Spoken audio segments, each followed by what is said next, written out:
Hi there, welcome to the Yarn and Yarns YouTube channel. My name is Angela. You can find me on Instagram and Ravelry as Rainbow Ange, and you can find an Instagram account and a Facebook page for my small business. I run a little bricks and mortar yarn shop called Yarn and Yarns, the same name as the channel, and we're based in Penarth, which is just outside of Cardiff in South Wales in the UK. Thank you so much for joining me today. I am going to do a video today about my plans for Eldenwood Crafts Make 9 Along, and I thought I'd make a separate video on this because it's nice to chat about your crafty plans for the year. Today is actually New Year's Day, although it may be a few days before this video goes up on the channel. But I guess before I start I should say a big Happy New Year to you all. I hope that you have lots of exciting plans for 2019. Even if you don't, I hope that you have a wonderful year. It's kind of exciting and daunting at the same time, isn't it? This time of year, it feels like it's full of possibilities and a fresh start, but in other ways it's just another day. And I think we do put quite a lot of pressure on ourselves, don't we, to plan all the things and strive to be these, you know, amazing people. But the truth is, we all are already amazing people. And these goals that we set ourselves, they're just arbitrary really, aren't they? They're things to do for fun and to challenge ourselves. And yes, I think it's important to remember that if you set goals for yourself in the new year and you don't reach them, well, you know, life happens. So I briefly mentioned on episode 53 that I was planning to join in Emma from Eldenwood Crafts Make 9 Along this year. I unofficially participated last year, but I didn't do very well. I set myself 9 projects, as a lot of people do on Instagram. You see all the Make 9 grids popping up, but I think I only actually managed to finish 1, maybe 2 of those projects. Some of the others got cast on and are still on the needles, but I never quite finished. So this year Emma's Make Along is a little bit different, and you can pop on over to her channel to find out all the details. I think she has details on her website and also in her Ravelry group, so if I remember I'll pop a link to some of those pages below so you can find out from Emma herself.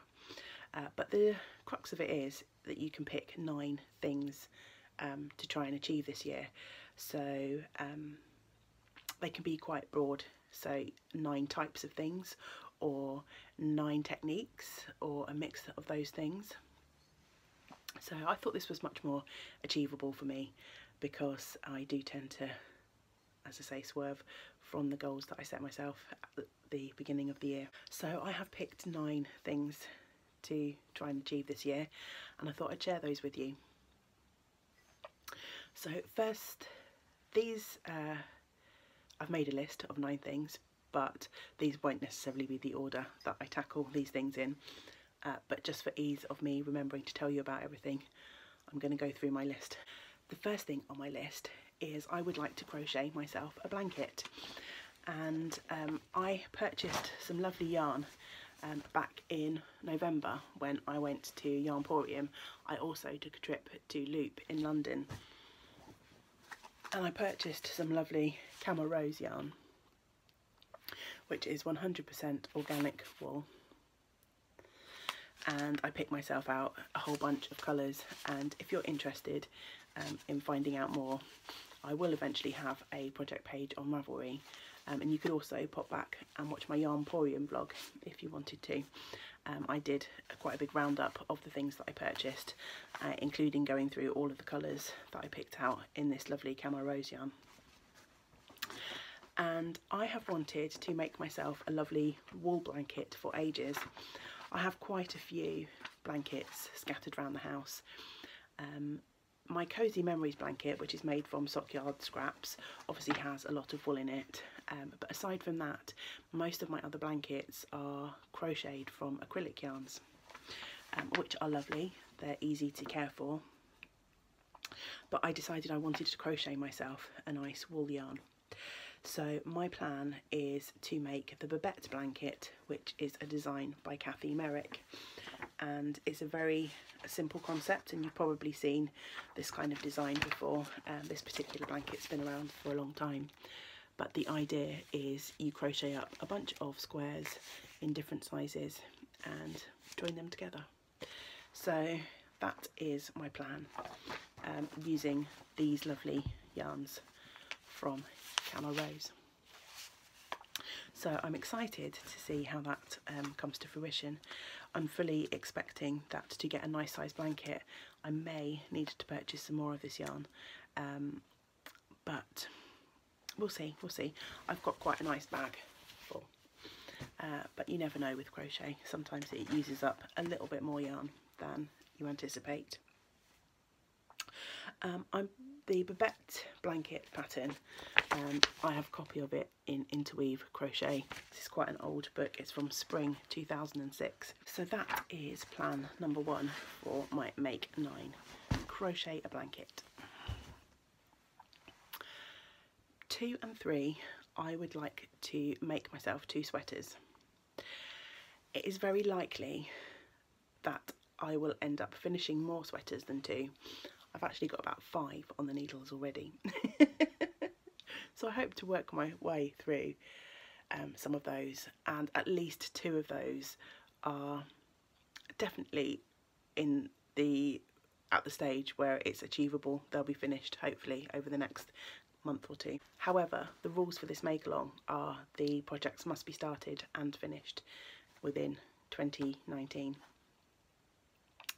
So I have one definite plan for a sweater pattern, and this is a project that I'll be casting on over the next few days as part of my 12 cast-ons of Christmas Madness. It's a project from Pom Pom magazine, and it is called the Aliba Linde sweater. I have no idea if I'm pronouncing that correctly, but it's basically a lovely textured sweater. These photos are a little bit dark, but I'm going to try and show you. Hopefully you can see that. And I have purchased some beautiful yarn from Indie Dyer here in the UK called Mahudley in a beautiful green colourway, which I think is called John Hammond. Had to think about that then. I knew that it was something in my mind connected to Jurassic Park. So it's this beautiful sort of chartreusey greeny colour, and as you can see I have swatched already. I was hoping to actually cast this project on today, but when I went to find needles and things, I realised that my swatch at the recommended needle size, which is this top part of the swatch, the fabric is still not quite loose enough as per the gauge mentioned in the pattern. So the gauge in the pattern is 22 stitches over 4 inches, and I'm getting more like 26 stitches on this 4mm needle. So I think I'm going to have to swatch on a 4.5. It surprised me actually, because usually I'm quite a loose knitter, and as such I actually also swatched on a 3.5, but I needed to go even looser to get to the recommended gauge for the pattern. I quite like this fabric that I'm getting with the 4, but yeah, I think I'm going to do one more swatch just to have a look to see what my gauge is like on a 4.5. I think I could still get away with knitting the size that I was planning to in this gauge, because there is a little bit of positive ease built into the sweater. I'll be starting that probably on Saturday. I go back to work tomorrow, and there's quite a lot of stitches to cast on for this sweater for my size. Yeah, I want to make sure I've got a good few hours to get stuck in to the ribbing on that project. So it's probably going to be Saturday afternoon when I get home from work. And that will also give me time to do that extra swatch. As for the second sweater, I don't have any plans for that. I thought it'd be nice to leave that sort of free and open so that I can pick a new sweater design somewhere along the lines in 2019. I do have a couple of other sweater quantities of yarn. I'd really like to make a Ricane sweater, which was another pattern published in Pom Pom. And I have a sweater quantity of Aran weight yarn as well, which would be quite nice to knit through. I also have in my stash, rather shamefully, a sweater quantity of yarn that I brought probably 5 or 6 years ago with the thoughts of making a pumpkin ale cardigan, which is a pattern by Isolde Teague. So they're all possibilities, but of course new patterns are coming out all the time, and sometimes you just want to cast on the new shinies. So yeah, I'm leaving that one open. Number 4 on my list is a shawl, and again I have not decided on yarn or pattern. I have got plenty of yarn to knit shawls with. I've got quite a nice quantity of blacker yarn for a specific shawl pattern in my stash, and it's a double knit yarn. It's taking up quite a bit of room in one of the cubbies that I use, so it would be quite nice to get that out of stash and into something wearable. But equally I have a ton of lovely indie dyed yarn that could be made into shawls, including some that I purchased at Wonderwall last year, and also a couple that I purchased on my trip to New Zealand last year. So there's a ton of possibilities for shawl.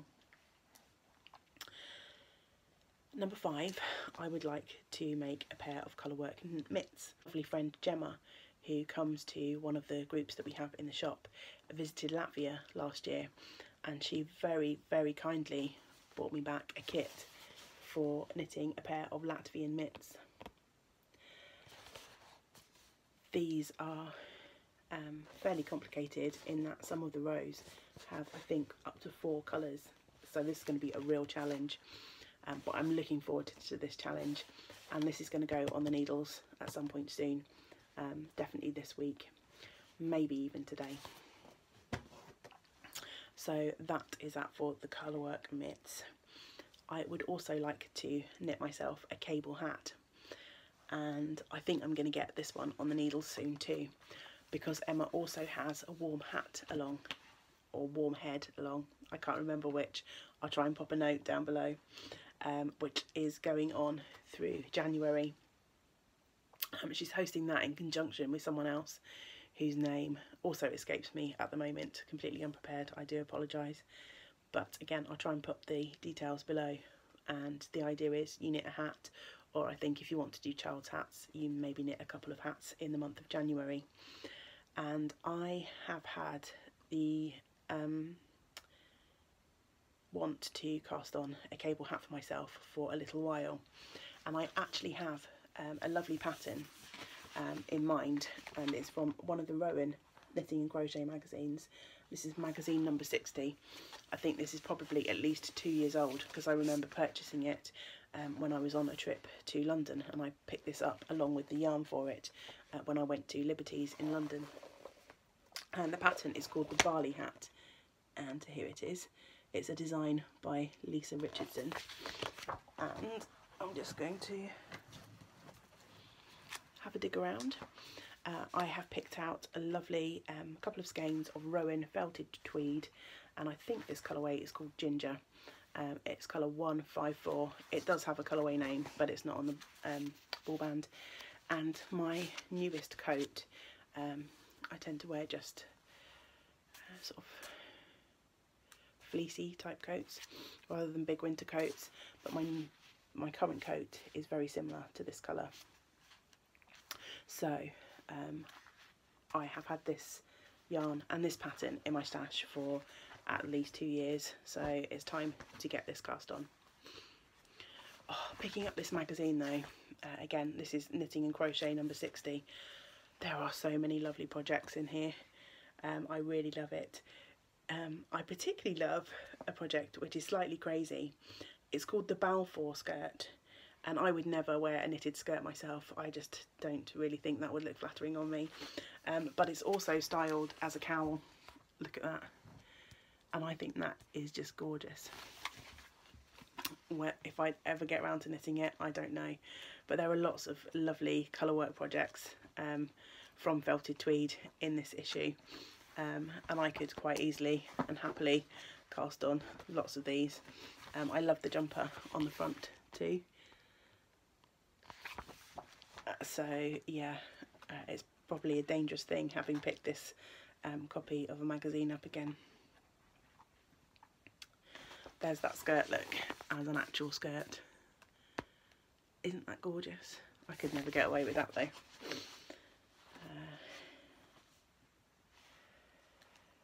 So yeah.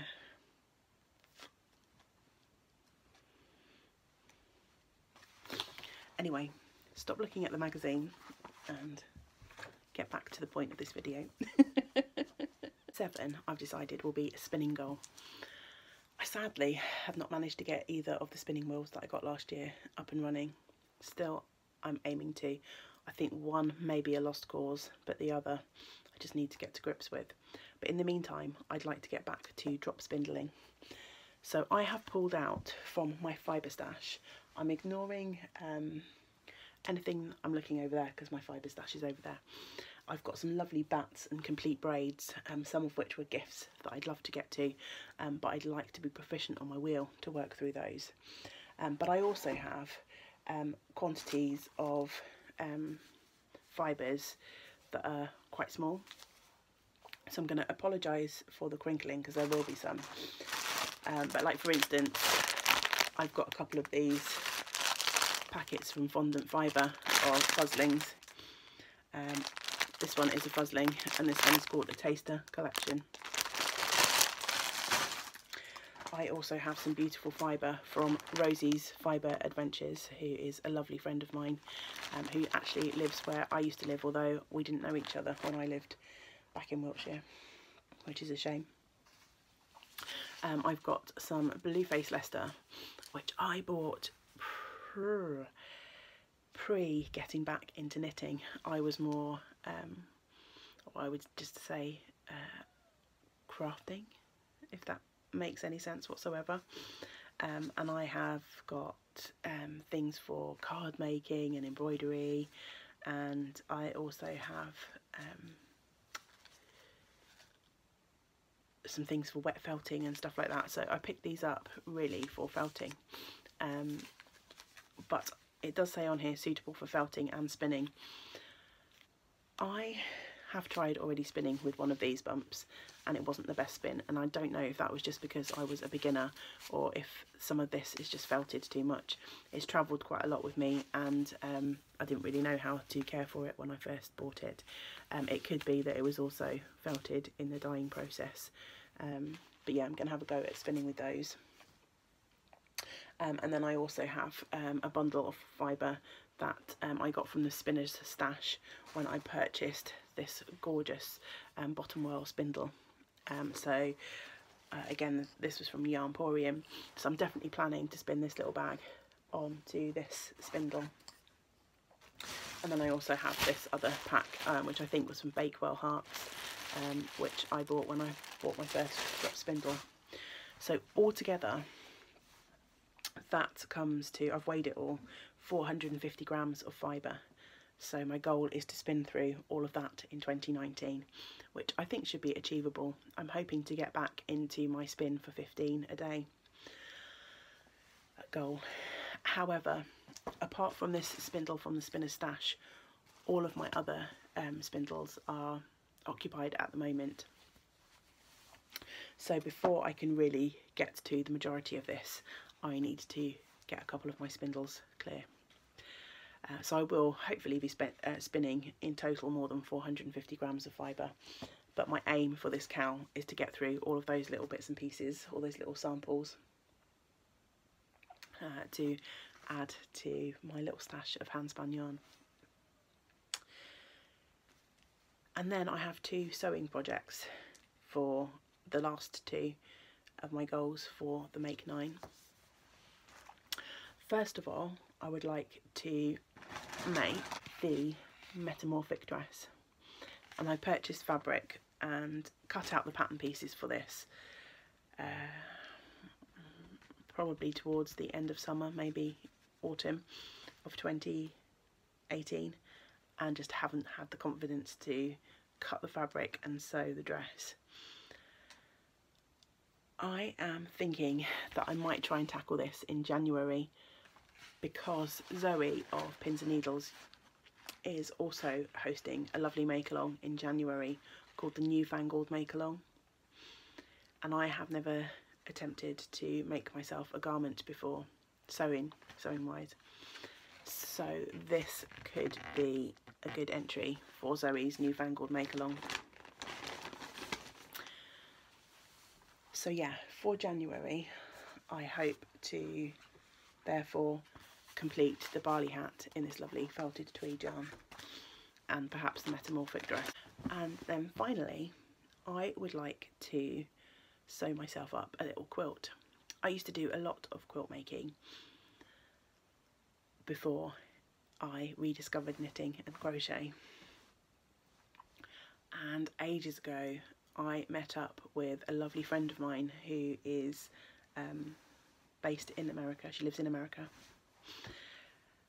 and she came to visit the UK, and we met up and we had a lovely day in Bath. Now I'm thinking this is probably more than 10 years ago.